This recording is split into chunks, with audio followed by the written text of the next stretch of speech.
Hey YouTube, what's up? It's about 12:09 here. So, technically we're in the morning time. Um I'll do this video. It's a revelation I've had and I just want to share it. And a lot of people are not going to like it, especially if you can't relate. You're not going to like it, but I just got to tell my truth. Y'all, I'm done with any type of expectation from our so-called elders. I'm gonna say 60 and up. I'm done. I'm through. I'm burnt out. Um, I'm not sure that I even like them anymore. Now, don't get me wrong. I still will respect them. I'm not gonna just disrespect an elder or anybody. Not at all. Not purposely. Unless you disrespect me. Now, that was a rule I did not have for my so-called elders, but right now I can curse the hell out of one. I ain't lying. I'm just done. Um, I feel like they've been done with us. I feel like they've abandoned multiple generations.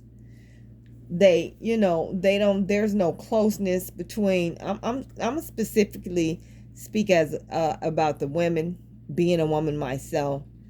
There are no groups or gatherings where the elders invite the younger women in and and teach them about life, tell them about their experiences, help us with our issues and our problems, help us better understand men, tell us, talk to us about what the history that they lived through, and just kind of like be our encouragement and be our constructive criticizer and support system. When I say support system, I'm not talking about money or nothing like that. I'm not talking about that. I'm just talking about being able and willing to talk with us. I don't see that nowhere. What I do see, and what it looks like to me, is that they just don't give a damn. I mean, they do not care. Um, I see a lot of competition that they have with the younger women. Why are you competing with us? Why?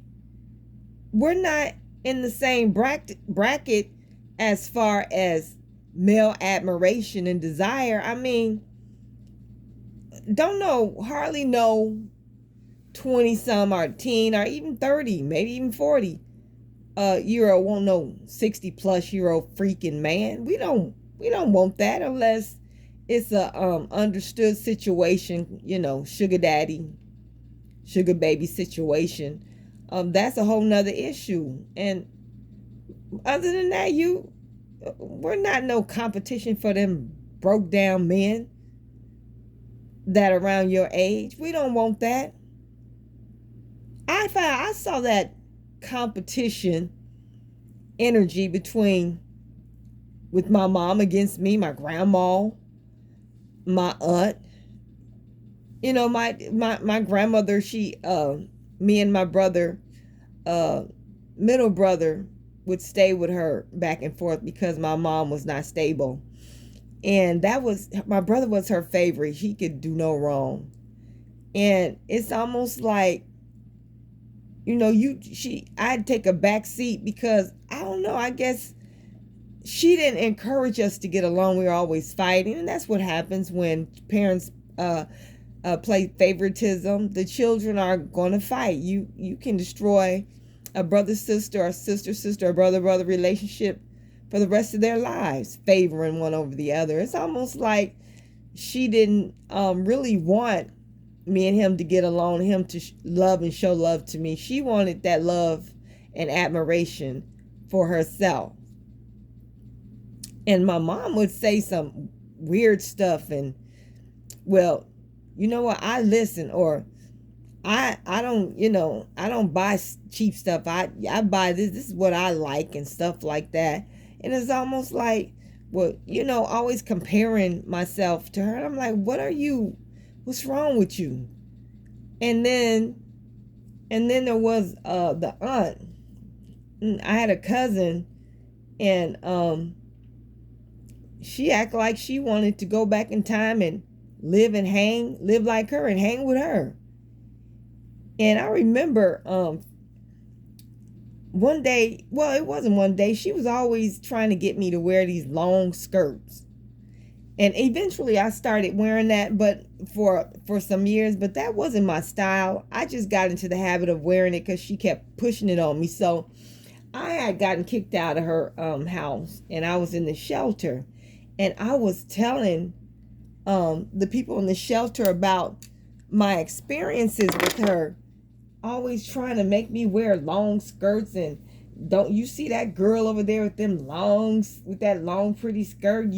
That's what you should be wearing. And one day she had the nerves to try to say something about my legs, and I was talking, about my experience. And this one chick that was in the shelter with me in the same room, while I was talking, she just stared at me. And her eyes, she just looking dead at me, didn't say nothing. All of a sudden she said she was jealous of you.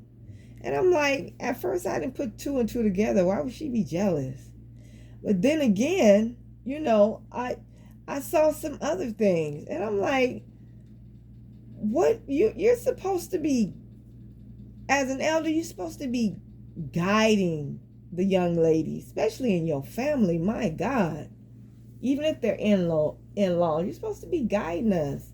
You're supposed to tell us about your experience in life with relationships, education, growing up the way that you did in the environment. She was alive during the civil rights, a grown woman during the civil rights movement and all that. And you sitting here jealous of the younger generation? What you jealous for? You lived your life. You did everything that you wanted to do. Or you should have. If you didn't, it ain't our fault. You should. Oh my God, what? I just can't fathom it. I just cannot. It just doesn't make any sense to me. I don't know what to say about it. It's so sad. Our community is so sad. There was this lady I met downtown, and she was 59. Well, she told me I just turned 60, and I didn't say nothing because I thought that lady was about to turn 80. She looked just that bad. She could barely walk. She looked like she was 80. She didn't look like no 60-year-old woman. She did not. She was supposed to be this spiritual type person. She had a Kemetic spiritual name, or was it Orisha? I don't know. Yeah, it was Orisha and something else, and blah blah this, and I think she was supposedly a Vodun priestess. I didn't want to see her, because I wanted to respect her, so I didn't really want to see what I was seeing. The woman was a goddamn drunk. She was just a drunk. I remember I used to take her home all the way across town, about an hour out of my way, but I didn't mind it. And I remember one day, she was like, "Can you go in the store and get this?" It was some hard liquor. Smirnoff, I think Smirnoff was her thing, that white liquor. And vodka. And so, I didn't think nothing of it. But then I'm like, when she asked me, her breath smelled like old alcohol. Them alcoholics, them strong, hardcore alcoholics, they so alcoholic, they homeless because of it. How they breath used to stink. Her breath smelled, I smelled her, I was like, oh my God. So I did that for a couple of times. So she asked me to take her to the store every 2 weeks. Come get her, take her and pick her up, and so she can shop. And so I was doing it. But all of a sudden, it wasn't 2 weeks. She was calling me every week. And then she would have me $20, which was cool, I didn't mind it, but that wasn't the plan. So I had started getting real sick. And I didn't really know what was wrong with me. I just know I did not feel good at all. So I had missed a week. Now, she never called and said, what happened? I thought you were going to pick me up. She never called to see what was going on with me or what, but I got so sick where I couldn't focus on anything. So I had to eventually go into the hospital. I was not in the mindset or in the physical health to be thinking about her ass. I was actually dying. I didn't know it. Anyway, I couldn't take it anymore. I couldn't eat. I was throwing up. I was having these weird dreams.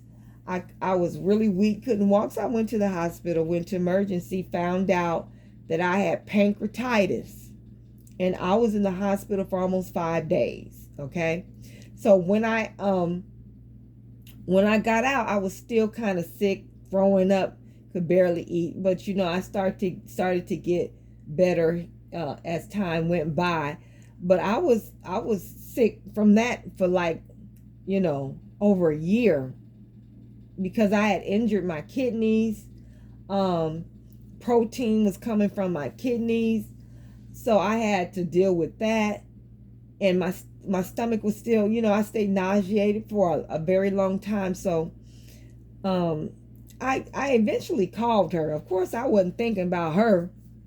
I was half dead. Shoot, had one foot in my bed and the other one in the grave. So I wasn't thinking about her. She never called. She never called to be like, hey, what's up?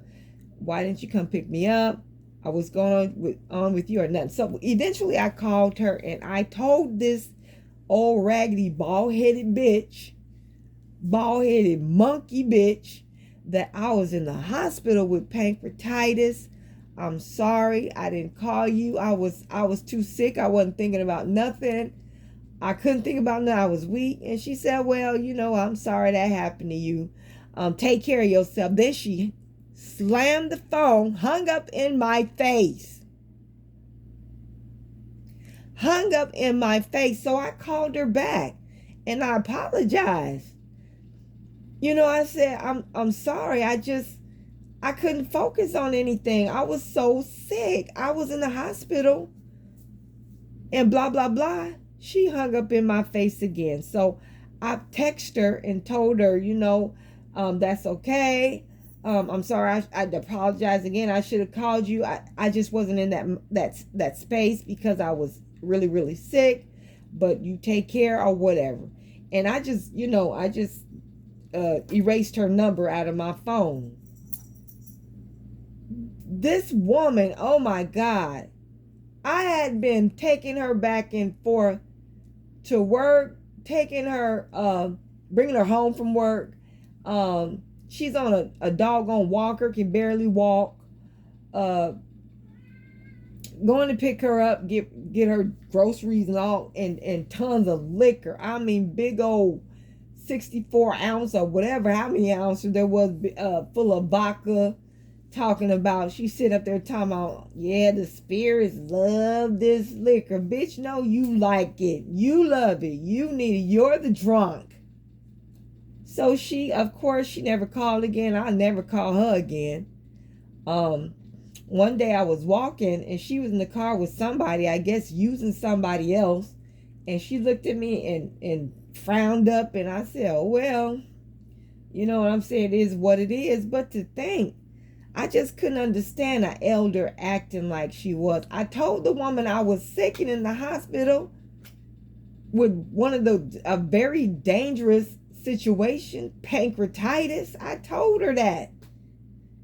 He was like, well, you couldn't take me to go get my liquor, so F you. Got elders acting like that. 60 years old looking like she 90. You know what? I used to, because I never really had that female support and love from my family. I was always looking for that in older women. You know what I'm saying? Just to have that guidance, or just have that, be around that energy.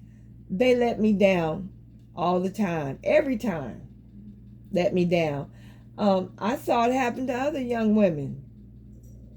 I mean, there was this bookstore I used to love to go through, a black-owned bookstore, and we would just sit up there. People would just talk, and then we had this some girl come in and teach she was teaching the people who wanted to come, you know, how to was it knit? How to knit. She was teaching us how to knit, and I was making hats and everything. So I was up there like every Wednesday or something. This woman, I'm like, what's wrong with her? She sit up there rolling her eyes. When I would come in, she would speak to all the other people and act like she's so glad to see them and run and hug them. When I came in, it was like, what the hell is you doing here? Rolling her eyes at me. I stopped going up there. I got tired of that wank. She another old ass bald headed trick. The fuck? I remember I was sitting down. I was at the store and my legs were crossed. I crossed my legs. I was comfortable, you know. And she looked at me like, what the fuck? She didn't say nothing. And her husband, big old fat geriatric, oh Lord, looking man, I guess she thought I was, I don't know, did she think I was crossing my legs for him? I just stopped going up there. And then not too long ago I went up there, I was looking for a book. I said, well, let me go up here. And you know, she was trying to talk to me. I just kind of shoot her. Well, I want to talk to you. Get out of my face. I got what I needed and got the hell out. She was another woman I used to take to the bus stop so she can go and get on the bus to the West Bank. I had no problems with it. I asked her for any money or anything. And she had this attitude towards me for whatever reason. But I'm at the point now, I'm no longer looking for nothing from no old ass hag. I'm not, to hell with you. You ain't got nothing to give anyway. You ain't got no advice to give. You ain't got no constructive criticism to give. You can't teach nothing. You don't know shit yourself. Oh my God. This is not how it's supposed to be, but this is how it is. And I don't even respect these older women. I don't respect you. You ain't shit to me. I no longer try to get to know elders and just, be able to talk to them. I don't. I'm friendly, enough. Hey, how you doing? And I'm gone. So, it's not, I'm not saying every single person, woman over 60 is like that, because I have a very good friend that I love to pieces, and she's like she's in her 60s. She's just totally different. She's a unicorn. When a unicorn is 60 something years old. She got a lot of life in her, pizzazz. She's really sexy. She's very knowledgeable. I love her, but the rest of these old, I don't want to call you a crow, because the crows are sacred. I don't know what you got, old bats or whatever the fuck. I pretty much just want you to just stay out of my face. I'll respect you from a distance. I'm just glad that I don't feel like I need, I need to be in your presence to learn from you like I used to, because I never got that from you. Well, you know, my therapist is over 60. So I have two sisters that I love that are there for me.